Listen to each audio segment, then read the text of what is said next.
हमारे योग्य वित्त मंत्री जी ने सदन में 19,78,060 करोड़ रुपए का बजट पेश किया है, जो पिछले वर्ष की तुलना में 2 लाख करोड़ अधिक है। इस बजट में 14% आय में वृद्धि का भी उल्लेख किया गया है। इस बजट में आयोजना में विगत वर्ष की तुलना में 15% अधिक का प्रावधान है। सकल घरेलू उत्पाद की वृद्धि अब बढ़कर के 7.6% हो गई है। मुद्रास्फीति में भी बहुत भयंकर कमी हुई है, 9.4% से घट करके 5.4% पर आ चुकी है। 14वें वित्त आयोग की सिफारिशों को मानने के बाद अब राज्यों को पहले की तुलना में 20.8% राशि केंद्र ने बढ़ा करके दिया है। कर्ज की जो ब्याज दर है वो भी 8% से घट करके अब 7.6% पर आ चुकी है। ये बजट की सर्वत्र प्रशंसा हो रही है। ये वाकई में बजट पहली बार गांव के लिए, गरीब के लिए, किसान के लिए इतना खुल करके प्रस्तुत किया गया है। इस देश में 70% आबादी गांव में रहती है और सरकार के योजनाओं का पैसा गांव में जिस आबादी का अनुपात है उसके अनुसार आज तक कभी गया नहीं। पहली बार देखा गया है कि जो बुनियाद है देश की उसको मजबूत करने के लिए बजट में प्रावधान हुए हैं और इसीलिए चारों तरफ प्रशंसा हो रही है। हमारे विपक्ष के साथी इसकी आलोचना कर रहे हैं, लेकिन उनकी आलोचना में कोई तथ्य नहीं है, सिर्फ विरोध करना एकमात्र उनका उद्देश्य है।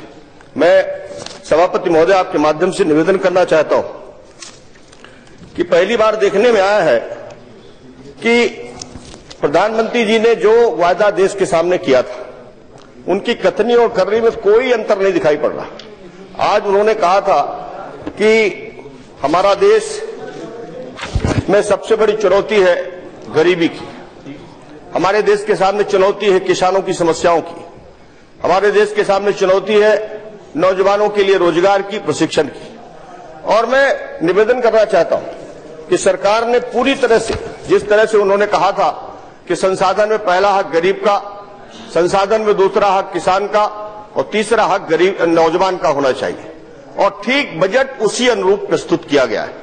ये वाकई में जो बजट प्रस्तुत हुआ है ये भारत की बुनियाद को मजबूत करने वाला बजट है। और ऐसी 27-28 योजनाएं हैं, जनधन योजना, हाउसिंग फॉर ऑल योजना, स्वच्छ भारत अभियान के तहत घर घर शौचालय, स्वास्थ्य बीमा योजना, दुर्घटना बीमा योजना, पेंशन योजना, फसल बीमा योजना, खेत सिंचाई योजना, किसानों की आय 5 साल में दोगुनी करने की योजना, युवाओं को स्किल्ड बनाने की योजना, मुद्रा बैंक योजना, मेक इन इंडिया योजना, मेड इन इंडिया योजना, डिजिटल इंडिया, सुकन्या समृद्धि योजना, सेतु भारतम, अंत्योदय एक्सप्रेस, दीनदयाल यात्री डिब्बे, निःशुल्क एलपीजी गैस कनेक्शन, 3000 सस्ती दवाइयों की दुकान खोलने की योजना, यात्री गाड़ियों में जैव शौचालय की व्यवस्था करना, स्मार्ट सिटी, नमामि गंगे, 2018 तक हर गांव में बिजली पहुंचाने की योजना, वन रैंक वन पेंशन, पूर्वोत्तर राज्यों को विशेष पैकेज, भ्रष्टाचार मुक्त सरकार, सबका साथ सबका विकास, एक भारत श्रेष्ठ भारत। सरकार का उद्देश्य है शिक्षित, स्वच्छ तथा स्वस्थ भारत बनाने की। ये मिशनरी बजट है और अंत्योदय इसका उद्देश्य है। मैं आपसे निवेदन करना चाहता हूं, मैं 2004 से सदन का सदस्य हूं। पहली बार मैंने देखा है कि कोई प्रधानमंत्री 24 घंटे में 18 घंटे काम कर रहा है और एक एक मिनट देश के विकास और तरक्की के लिए कैसे खर्च किया जाए उस दिशा में उनकी चिंता है। मैं प्रधानमंत्री जी का यही एक सपना है, हमारा देश विश्व का सिरमौर बन सके, हम आत्मनिर्भर बन सके, स्वाभिमान से हर भारतीय जी सके। और ये विजनरी बजट उनका इसीलिए है, और जाके पाँव न फटी बीमारी वो का जाने पीर पर आई, इसलिए कि वो बहुत गरीब घर में पैदा हुए। वो उनकी माँ पड़ोस के घरों में चौका पोछा लगाती थी, उनके पिता चाय बेचते थे। उस गरीबी में पैदा होकर के उन्होंने यहां तक ऊंचाई तक पहुंचे, इसीलिए उनको दर्द है और इसीलिए वो एक काम कर रहे हैं। लेकिन मैं कहना चाहता हूं, हमारे विपक्ष के मित्र हैं, वो बड़ी आलोचना करते हैं। आलोचना करें, विपक्ष में है, उनका हक है, लेकिन वो मजाक ना उड़ाए। किसी के गरीब घर में पैदा हुआ कोई व्यक्ति देश का प्रधानमंत्री कैसे हो सकता है, इस बात का मजाक। अच्छे कपड़े पहन लो तो उसका मजाक, अच्छा भाषण दे दो तो उसका मजाक। ये इस तरह के जो मजाक उड़ाने का काम शुरू है, उन पर कहीं न कहीं रोक लगाने की जरूरत है। देश बेहतर काम कर रहा है। आज पहले ऐसे प्रधानमंत्री हैं नरेंद्र मोदी जी, जिन्होंने अपने शपथ ग्रहण में सार्क देशों को बुलाया। पहली बार ऐसा देखने को मिला। पहले ऐसे प्रधानमंत्री जिन्होंने पाकिस्तान के प्रधानमंत्री के पारिवारिक कार्यक्रम में पहुंच करके दुनिया को चौंका दिया। पहले ऐसे प्रधानमंत्री हैं जो नेपाल जैसे पड़ोसी देश में प्राकृतिक आपदा में बिना मांगे सहायता पहुंचा दिया। पहले ऐसे प्रधानमंत्री हैं जिन्होंने बांग्लादेश की सीमा का विवाद हल करके दिखा दिया। प्रधानमंत्री जी आज पूरी तरह से इस देश को एक नई दिशा की ओर ले जाने का प्रयास कर रहे हैं। उन्होंने कहा था कि मैं इस देश के 125 करोड़ लोगों की परवरिश का जवाबदार व्यक्ति हूं। संसद में जब पहले दिन वो आए तो संसद के प्रथम द्वार पर उन्होंने जाकर के सीधे सीढ़ियों में प्रणाम किया, और जब सेंट्रल हॉल में आए हम लोगों को संबोधित कर रहे थे तब उन्होंने कहा कि मैंने लोकतंत्र के मंदिर को प्रणाम किया है जिसमें 125 करोड़ लोगों की परवरिश होती है। मैं उन लोगों को सबको विश्वास दिलाने आया हूं।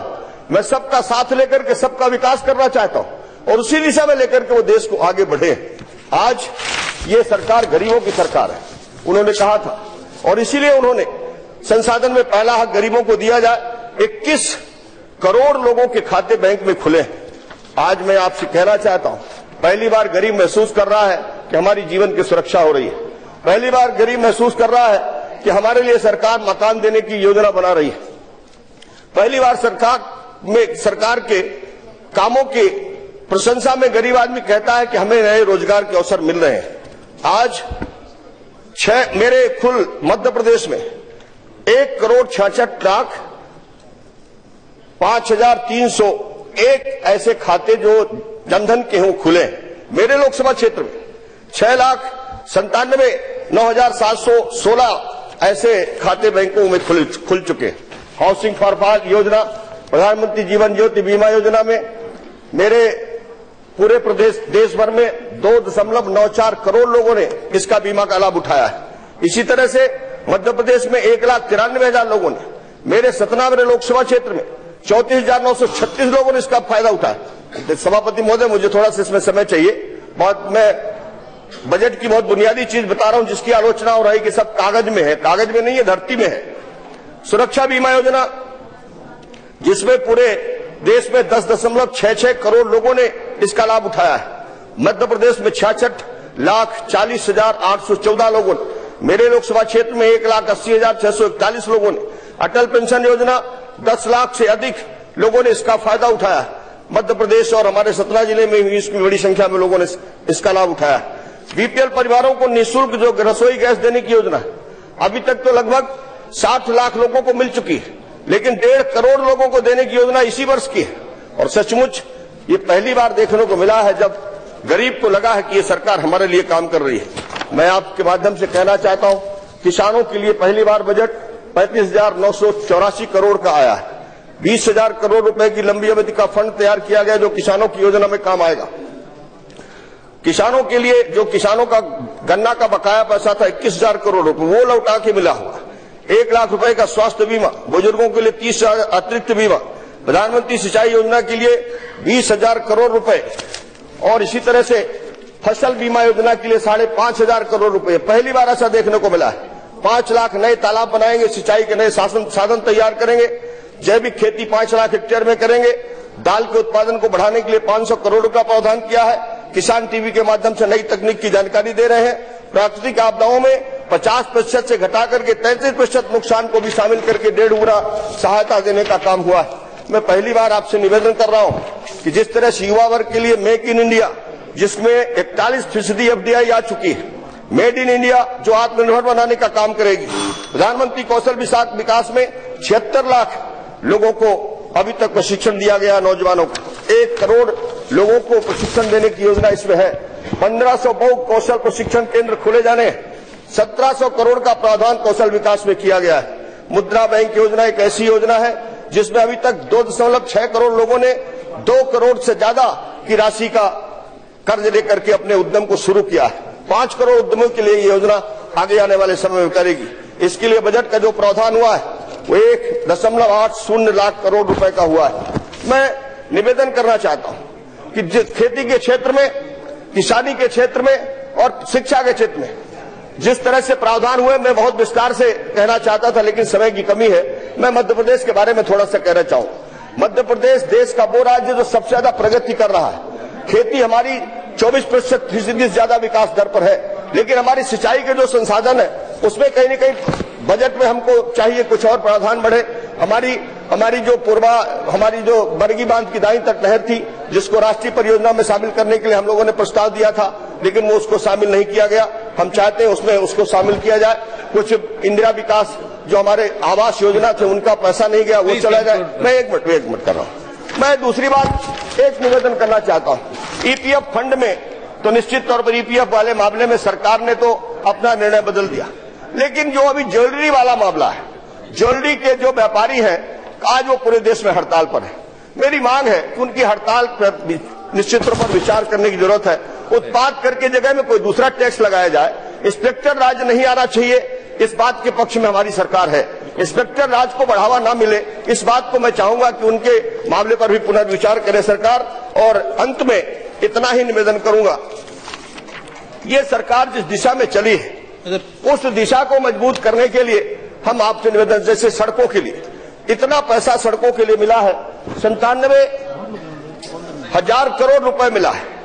इसी तरह से समग्र ग्रामीण विकास में 87,765 करोड़ मिला है। कृषि के लिए जो पैसा मिला है उसमें मेरी निवेदन है कि मेरे क्षेत्र में भी कुछ राष्ट्रीय राजमार्ग जैसे हैं जिनको मैं चाहता हूं शामिल किया जाए। जब इतिहास लिखा जाएगा कि जरूर लिखा जाएगा कि एक चिड़िया जो जंगल की आग को बुझा रही थी और हमारा नाम आग बुझाने वालों में होगा, तुम्हारा नाम आग लगाने वालों में होगा।